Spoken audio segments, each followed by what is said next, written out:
আসসালামু আলাইকুম ওয়া রাহমাতুল্লাহি ওয়া বারাকাতুহু।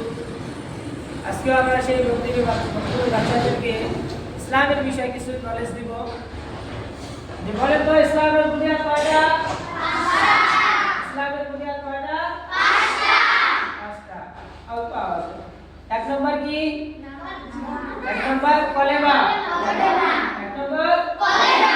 দুই নম্বর নামাজ। তিন নম্বর যাকাত। চার নম্বর রোজা। চার নম্বর রোজা। পাঁচ নম্বর হজ।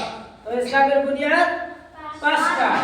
এক নম্বর কলেমা, দুই নম্বর নামাজ, তিন নম্বর রোজা, চার নম্বর যাকাত, পাঁচ নম্বর হজ। ঠিক আছে?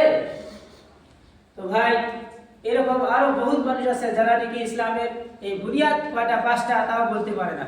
আল্লাহ নবী সাল্লাল্লাহু আলাইহি ওয়াসাল্লাম হাদিসে বলেন বুনিয়াল ইসলামু আলা খামসিন শাহাদাতু আল্লা ইলাহা ইল্লাল্লাহ ওয়া আশহাদু আন্না মুহাম্মাদান আবদুহু ওয়া রাসূলুহু ওয়া ইকামিস সালাতি ওয়া ইতাইজ যাকাতি ওয়া সাওমি রমাদান ওয়াল হজ আও কামা ক্বালা আলাইহিস সালাতু ওয়াস সালাম।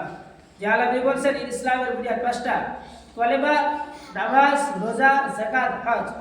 এর বিষয়ে আমাদের সবাইকে নলেজ রাখা দরকার।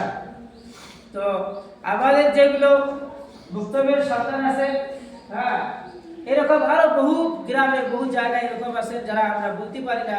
এই বক্তব্যের জরিয়ায় হোক, এই ভিডিওর জরিয়ায় হোক, আমরা তাদেরকে জানাই দিতে চাই যে দেখেন ইসলামের যেগুলো নীতি নিয়ম আছে, ইসলামের যেগুলো গুরুত্বপূর্ণ বস্তু আছে সেগুলো যাতে আমাদের বাচ্চারা জানতে পারে। এবং আমাদের পূর্বী সমাজও দেখবেন এর বিষয়ে কিছু নলেজ নাই। তো আজকে এই বাচ্চারা আজকে বাচ্চা আছে কিন্তু কিছুদিন পরে এরাও সকালে হবেন, বড় হবেন, এরাও মুরব্বীর সমাজে উঠবেন, তখন এরা বলতে পারবে না যদি আজকে তাদেরকে শেখানো না হয়।